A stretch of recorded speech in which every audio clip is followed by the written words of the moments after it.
La Sainte Écriture est très claire à l'effet que Dieu reconnaît ceux qui sont à lui, c'est-à-dire qui ne se contentent pas seulement de se déclarer fidèles du Christ, de son Église, mais surtout qui vivent selon ses préceptes. Le Maître nous dit bien, ne vous réjouissez pas de ce que les esprits vous soient soumis, mais réjouissez-vous de ce que vos noms se trouvent inscrits dans les cieux. C'est la raison pour laquelle, dans la liturgie de ce 29 février, l'Évangile mentionne le nom du pauvre Lazare, mais pour ce qui est de l'homme riche, on ignore complètement son identité. Vous savez, cette omission est parfaitement volontaire et doit nous servir d'importantes leçons.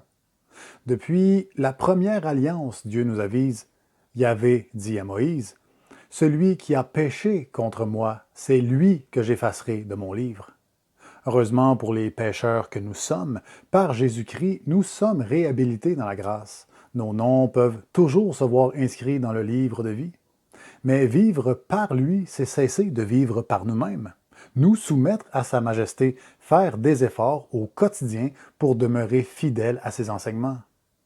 En lui, nous trouvons la rédemption par son sang, la rémission des fautes, selon la richesse de sa grâce.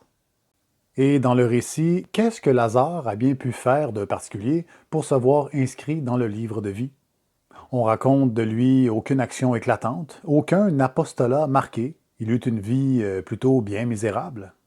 Seulement, il a été patient dans ses nombreuses afflictions et aussi, par sa pauvre condition, humble dans cette patience.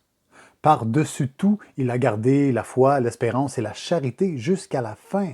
Voilà toute son histoire.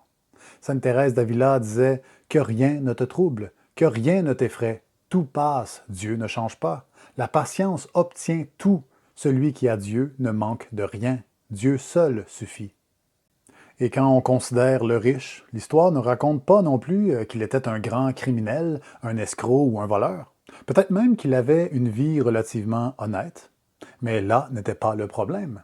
Il a préféré les plaisirs de la terre à ceux du ciel, l'amour de lui-même à l'amour du prochain, l'égocentrisme à la charité, le faste et la superbe à l'humilité et l'esprit de pauvreté. Voilà l'offense.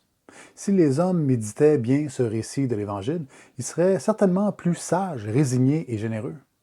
Un chrétien doit comprendre qu'il n'a pas besoin de faire de grandes choses pour le royaume de Dieu, mais seulement d'offrir au Seigneur chacune de ses actions, pratiquer l'humilité, supporter avec patience les petits désagréments de notre vie de tous les jours.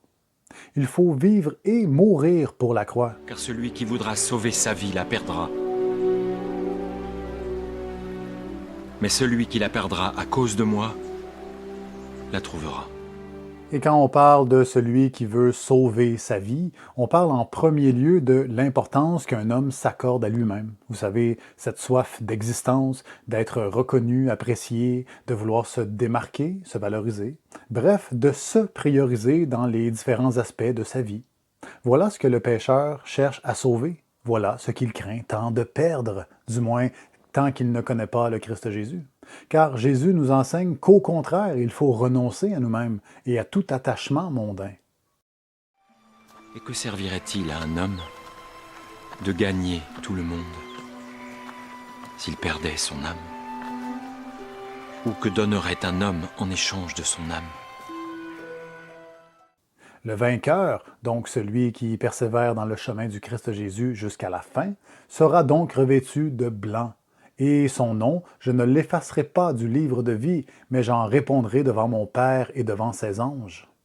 Et pour bien nous rétablir dans la grâce sanctifiante, ici-bas, dans son amour infini, notre Seigneur Jésus-Christ a fondé son Église. Il a donné à ses ministres le pouvoir surnaturel de remettre les péchés et donc de nous restaurer dans la vie. C'est un miracle extraordinaire. Jésus dit à ses apôtres, « Ceux à qui vous remettrez les péchés, ils leur seront remis. Ceux à qui vous les retiendrez, ils leur seront retenus. » Le sacrement de pénitence est essentiel à la vie de l'âme, pour autant qu'il soit reçu dans les bonnes dispositions. Saint Alphonse de Liguori disait dans une homélie au sujet des effets d'une bonne confession qu'elle efface les péchés mortels accusés et les péchés véniels dont on ressent au moins une contrition imparfaite. Elle rétablit la relation avec Dieu et l'effet de sa grâce sanctifiante. Elle restitue tous les mérites de notre vie, c'est-à-dire toutes les actions justes et charitables qu'on a pu faire, que le péché mortel nous avait fait perdre. Parce que le grand pécheur, même s'il fait de bonnes actions, celles-ci ne lui accumulent aucun trésor dans le ciel. Au mieux, elles lui attireront des grâces de repentance, de conversion nécessaires, mais sans plus. Et proportionnellement à nos dispositions intérieures toujours, elle affaiblit notre tendance au mal, renforce notre résolution au bien, surtout par rapport aux offenses dont nous avons déjà eu l'absolution. Voilà tout ce qui compte, mes très chers frères et sœurs, être en état de grâce. C'est ce qu'il y a de plus précieux et c'est ce que je nous espère à tous. Que notre Seigneur Jésus-Christ vous bénisse abondamment.